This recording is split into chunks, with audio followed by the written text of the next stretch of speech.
Olá, pessoal! Hoje a gente vai continuar nossas aulas sobre Roma Antiga. O tema da aula de hoje vai ser República, e República vai ser dividida em duas aulas, na verdade. A gente vai ter essa aula e a próxima aula também vai ser sobre esse tema. Então, a gente viu na aula passada que a história de Roma ela é dividida em três partes que tem a ver com a sua organização política. A gente tem primeiro a monarquia, depois a república, terceiro o império.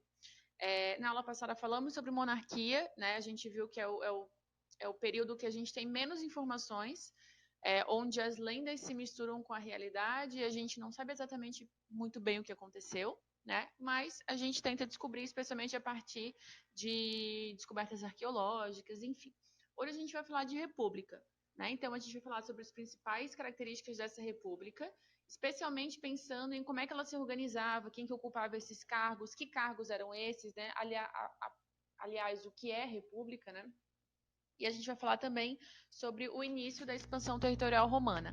Para a próxima aula, que vai ser também sobre República Romana, eu vou falar para vocês mais sobre, falar mais ainda sobre essa expansão territorial, e a gente vai falar do fim da República e início, né, o que vai levar ao fim da República e início do Império Romano.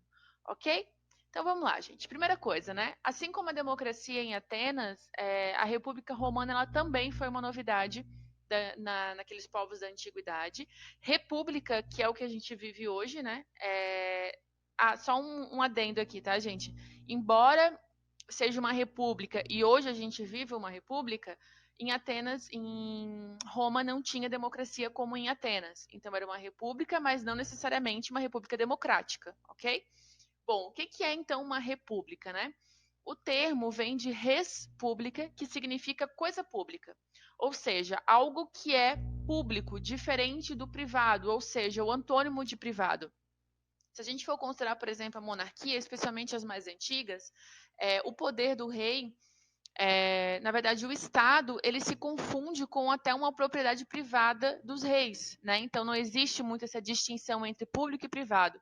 Por exemplo, quando a gente trabalha, quando vocês vão ver comigo a ocupação do Brasil, a gente vai ver que o dinheiro que era arrecadado aqui, né, que era roubado, na verdade, de impostos, enfim, eram enviados para a coroa portuguesa, ou seja, para o rei de Portugal.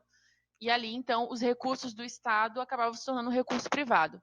E a República vem para mudar isso, né? Para virar essa chavezinha, onde eles começam a pensar na República como algo público, separado do privado, ou seja, se você está ocupando um cargo de poder nessa República, essa separação tem que estar muito clara. Então, na verdade, você está ocupando um cargo temporário e o Estado não pertence a você. Você só está tomando conta de um espaço público. Então, você não é uma propriedade privada, tá?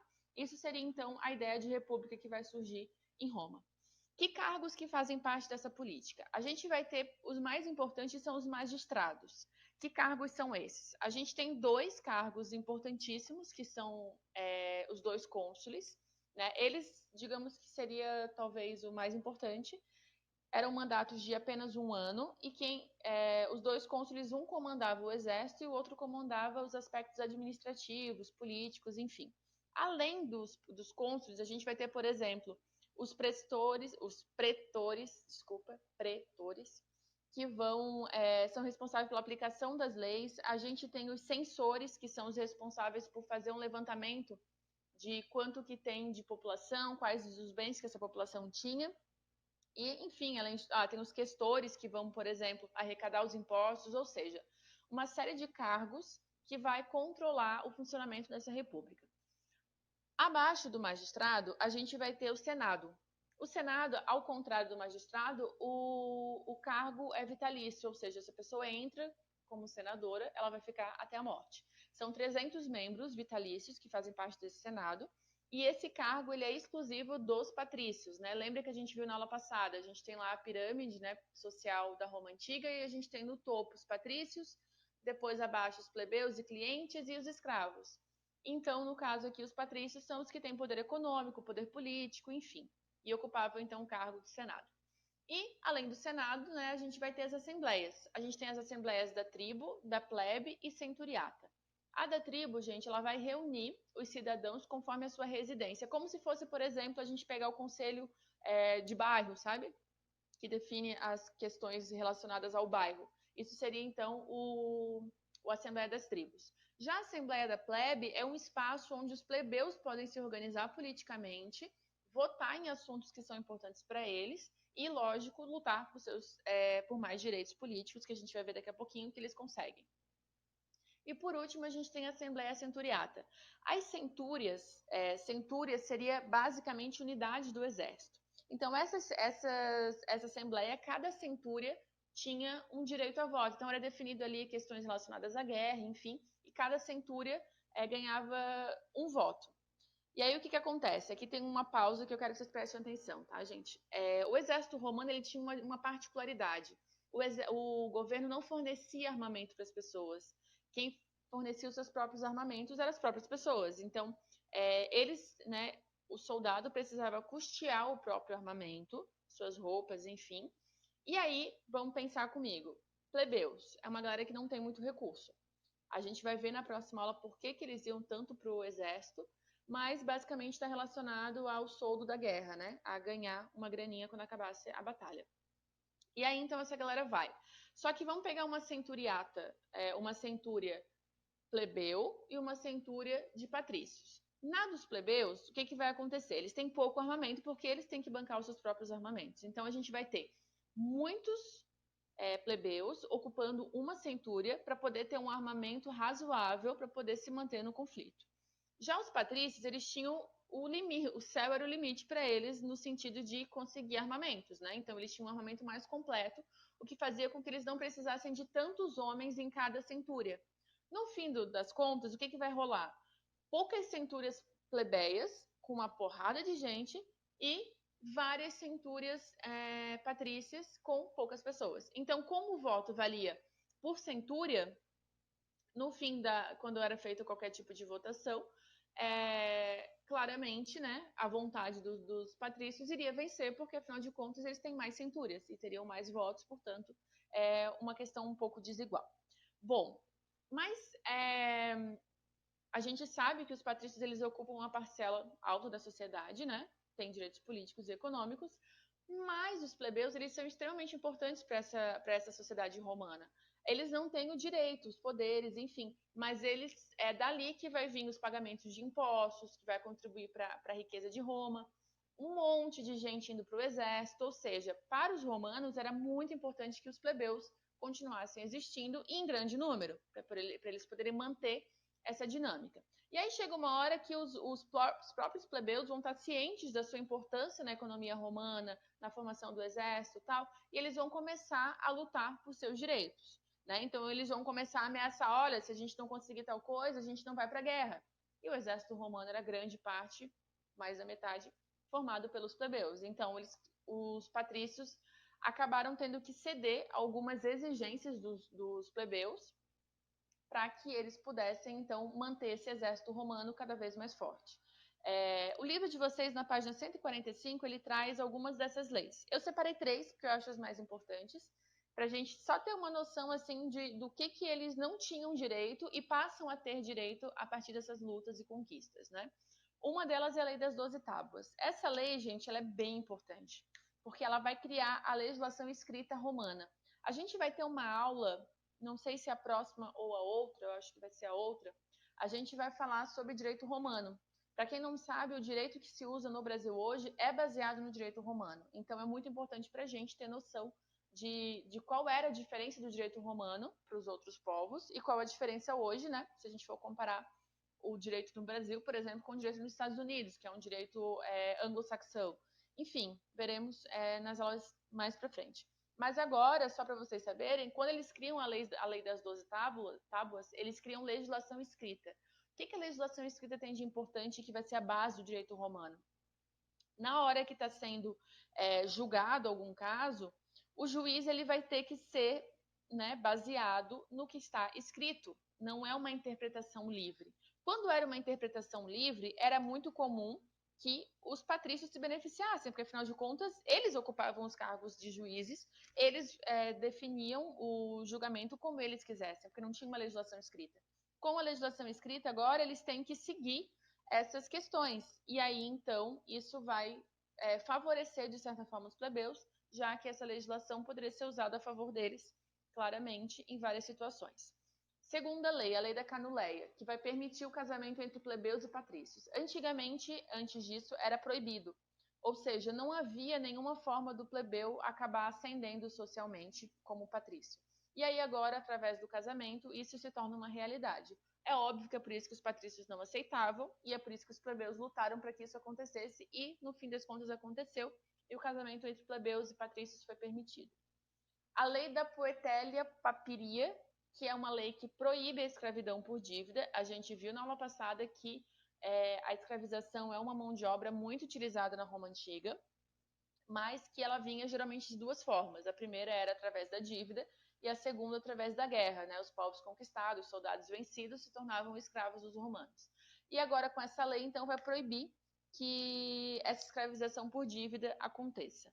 Bom, as lutas entre a plebe e os patrícios, né? Na verdade, essa luta por conquistas mesmo, né? Não necessariamente lutas, batalhas, estou falando de luta por direitos, vai durar em torno de 200 anos. Então, esses benefícios, eles começam a vir gradativamente, tá? Não acontecem todos no mesmo momento, num período de mais ou menos 200 anos, e esse benefício acabou facilitando muito mais a vida dos patrícios dos plebeus mais ricos do que dos outros, porque afinal de contas, mesmo dentro de uma classe social onde teoricamente todos são iguais, a gente também vai encontrar desigualdade, e nesse caso, os plebeus mais ricos acabaram se beneficiando mais com essas leis que foram conquistadas. Bom, sobre a expansão, para mim a parte mais legal do Império Romano é a expansão territorial. Né? Então a gente vai ver que é no final da República começo do Império, é o momento que Roma atinge o seu máximo de expansão. A gente vai ver isso na próxima aula. Mas no início, já aqui durante a República, a gente tem esse crescimento, né? Então isso vai vir a partir do fortalecimento do exército, né? E os romanos, eles começam a fazer guerra. Vamos pensar aqui, gente. Lembra da Grécia?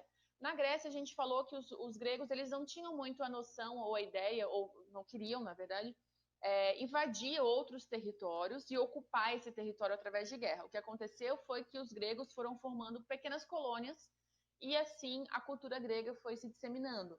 Mas não houve conflito, tanto que as guerras que a gente viu sobre Grécia foi a guerra que os persas tentaram invadir a Grécia e a guerra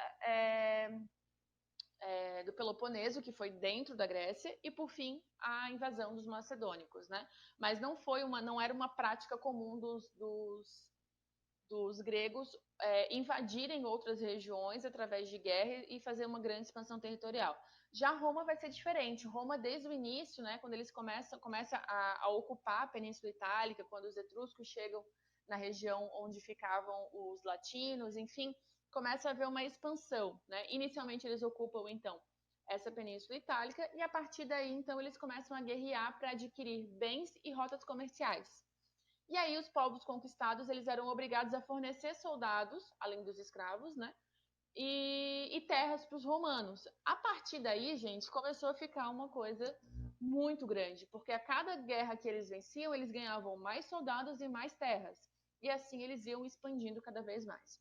Dos conflitos desse período, os mais importantes são os que a gente chama de guerras púnicas, que vai ser o conflito, na verdade, são 3 guerras entre Roma e Cartago, que é uma colônia fenícia no norte da África.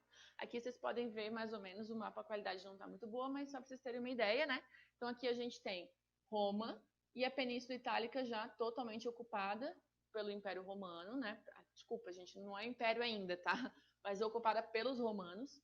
E aqui, então, a gente tem essa parte roxinha aqui, o norte da África, e um pedaço da Espanha, a gente tem a ocupação de Cartago, que eram os fenícios. Lembra que a gente falou que os fenícios vão ser os primeiros povos da antiguidade a percorrer todo o mar Mediterrâneo, porque eles eram um país bem pequenininho que ficava nessa ponta aqui, e eles, por questões de, aqui era muita montanha, então para eles foi muito mais fácil descobrir os mares do que efetivamente ocupar o território no interior. Então eles começam a fazer várias rotas comerciais. E um ponto bem importante é quando eles chegam aqui, nessa ponta da África, e fundam a colônia, que é Cartago. E aí, então, a partir disso, começa a haver uma expansão grande nessa região. Só que daí os romanos, então, vão querer ocupar também esse território. E aí a gente tem, então, aqui cada coisinha dessa aqui é como é que eu posso, um itinerário da guerra, digamos assim, dos conflitos, né? Então, saindo daqui, vem para cá. O fato é que a guerra vai durar um pouquinho mais de 100 anos, né? E vai acabar, então, com a vitória dos romanos. E aí, então, a partir de então, começa a surgir a ideia do Mare Nostrum, que seria Mar Mediterrâneo, que eles chamam de Mare Nostrum, que traduzindo seria nosso mar. Por que nosso mar? Gente, os romanos vão ocupar toda essa borda aqui. Então, aqui, por exemplo, na Espanha, ainda hoje, Espanha e Portugal, ainda hoje a gente tem vários vestígios arqueológicos da presença dos romanos aqui. Norte da África, totalmente ocupado depois das guerras púnicas. França aqui, costa da França, enfim, todo esse território que vai se expandir para cá depois, como a gente vai ver, passa a ser dominado pelo Império Romano. Ou seja, o Mar Mediterrâneo, toda a sua costa vai ser ocupada pelos romanos, e aí então eles vão dizer que o Mar Mediterrâneo é deles, né? O mar é nosso. Bom, a gente vai parar por aqui na aula de hoje, né? E a próxima aula a gente retoma com mais alguns outros aspectos dessa expansão territorial, especialmente pensando na questão agrária e na questão do poder do exército nessa política romana. Para a aula de hoje, então, que a gente viu que eu acho importante vocês terem uma noção o que é república, né? Por que ela foi importante, tipo, qual a diferença dela para a monarquia, por que eles pensaram em criar uma república e quem tinha poder nessa república, ok? Bom, é isso então, gente. Voltamos na próxima semana. Beijo!